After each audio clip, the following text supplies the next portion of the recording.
subsidy. Congressman Steve Scalise joins us for more on this one. We're going to get to the Republican plan for health reform in a second. But what do you make of this? Well, Stuart, this is something that we started to uncover a few months ago with some of our hearings. I actually asked one of the Obama administration officials if someone just got out of prison for identity theft, could they then be hired as a navigator? And in fact, that person confirmed that yes, that kind of person could be hired as an Obamacare navigator. This stuff is going on. It's a real serious problem. Well, what can you do about this? We can't let this go on like this. This is no, and this is one of the things that this is one of the other things that we highlighted when the Obama administration decided to turn off the verification process, which really encourages some of this fraud, where they're going to encourage people to try to get their subsidies from the government. There's so many problems with Obamacare. This is just scratching the surface. Okay.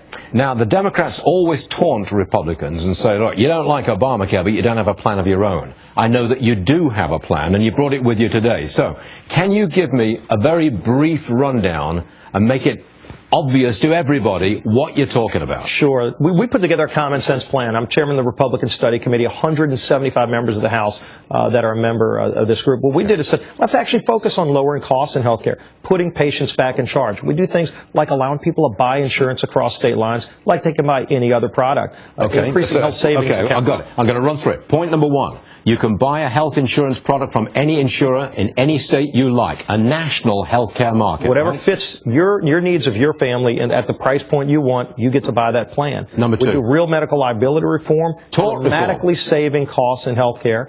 Absolutely. We increase health savings accounts. Hold on a second. A national health care market for insurers, tort reform, and a bigger health savings account. What's the proper name for that? HSAs. The HSA puts consumers back in charge again, where they have more control. If they want to save up their own money in their own account to pay for their health costs, that's something they should be able to do without having to pay taxes on that money. It's something that's working real well in healthcare. A lot of things aren't working well. HSAs are something that are successful. We actually increase that.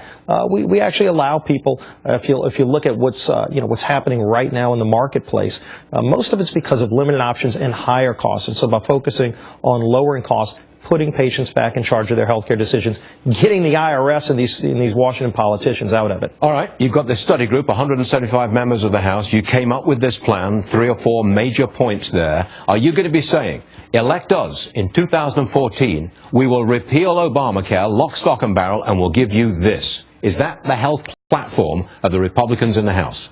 Well, right now we have a majority of the Republicans in the House as co-sponsors of this bill. It's less than 200 pages, by the way. You can actually read it. We address the problem of people with pre-existing conditions, so they won't be discriminated against. But we do all this with no taxes, no mandates. It's actually getting back to basic common sense, free market reforms that put patients in charge of their decisions of health care. Representative Steve Scalise, thank you very much for joining us this morning. Great being with you. And leave that with me, if you would. You can have this card. Thank you very much indeed. A real plan. Okay.